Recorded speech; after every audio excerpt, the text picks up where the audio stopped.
Hello, नमस्ते। कैसे आप सब? आज की हमारी कहानी है तीसरा। शुरू करने से पहले please do subscribe my channel. चलिए दोस्तों, कहानी शुरू करते हैं। 3 दिन पहले की बात है, जब गांव के आदरणीय व्यक्ति कमलेश जी अचानक हार्ट अटैक से इस दुनिया को छोड़कर चले गए थे। घर गमगीन था।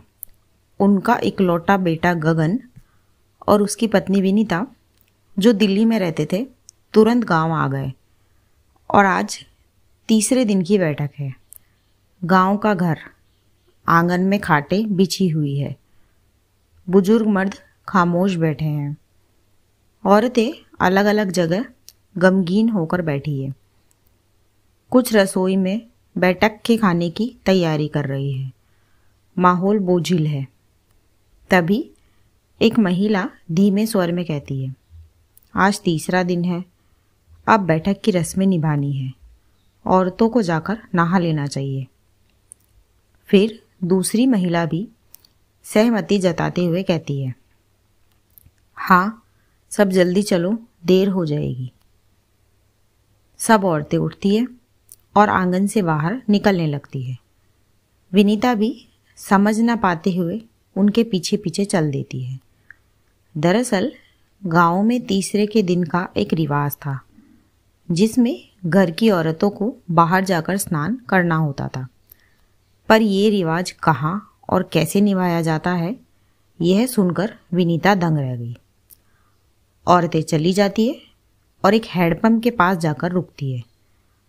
लोग आते जाते दिख रहे हैं। औरतों का समूह वहीं रुक जाता है।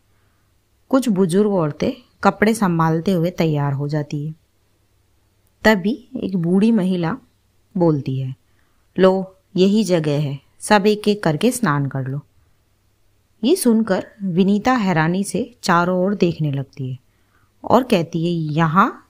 ये तो आम रास्ता है, लोग आते जाते रहते हैं, यहाँ कैसे नहाएंगे? फिर गगन की दादी गंभीर आवाज में कहती है, अरे बिटिया, यही रिवाज है और सबसे पहले तो तुझे ही करना है। तू इस घर की बहू है, बिना तेरे नहाए सब अधूरा रहेगा। फिर विनीता घबराकर कहती है, लेकिन दादी जी, खुले में इतने लोगों के सामने ये सही नहीं है। औरतों का भी तो मान सम्मान होता है। गांव की औरतें आपस में खुसुर फुसुर करने लगती है। फिर एक बुजुर्ग महिला गुस्से में कहती है, अरे ये कैसी बहू है, रिवाज से बड़ी हो गई क्या? हमारे जमाने में तो किसी ने सवाल नहीं उठाया और आज की बहू तो खुद को बहुत समझदार समझती है।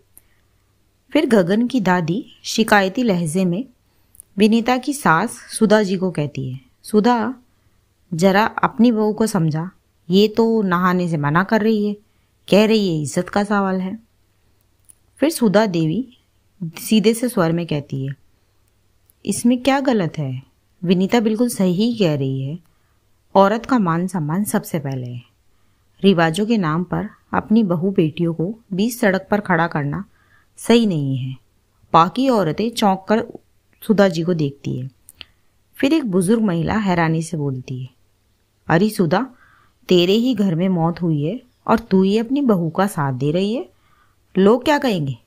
अरे तेरे पति के लिए ही करना जरूरी है और हम सबने भी किया है।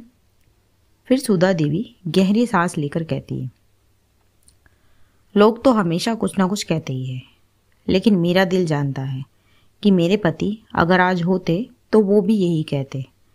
अपनी बहू का मान गिराकर कोई रिवाज निभाए, ये वो कभी बर्दाश्त नहीं करते। और एक बात बताओ चाची, ऐसे तो हम बहुओं से पर्दा करवाते हैं और आज रिवाज के नाम पर उनको खुले में नहाने को बोल रहे। क्या ये सही है? ये सुनकर विनीता आंखों में आंसू लिए धीरे से कहती है, माँ जी, मैं तो सोच रही थी कि आप भी मुझसे नाराज हो जाएंगी। फिर सुधा देवी प्यार से उसके कंधे पर हाथ रखते हुए कहती है, नहीं बहू, तूने जो कहा वही सच है। तूने मेरे पति का सम्मान बढ़ाया है, क्योंकि उनके संस्कार यही थे। और औरतों को कभी छोटा मत समझो। आज तो उनके लिए सबसे बड़ी श्रद्धांजलि दे रही है। विनीता भावुक होकर अपनी सास के गले लग जाती है। उस दिन गांव की कई औरतों की सोच बदली। उन्होंने पहली बार महसूस किया कि रिवाजों से बड़ा इंसान का आत्मसम्मान होता है। विनीता ने एक नई परंपरा की शुरुआत की और उसके साथ सुधा देवी ने दिखा दिया कि जब तक सास बहू के साथ खड़ी हो तो बदलाव नामुमकिन नहीं रहता। दोस्तों, रिवाज तब तक सही है जब तक वो इंसान के आत्मसम्मान और इज्जत को ठेस ना पहुंचाए। नई पीढ़ी का कर्तव्य है कि अच्छे संस्कार अपनाए जाए और अंधे रिवाजों को प्रश्नों के कटघरे में खड़ा किया जाए। इसी मैसेज के साथ कहानी यहीं खत्म होती है। कहानी आपको कैसी लगी मुझे कमेंट बॉक्स में ज़रूर बताएं।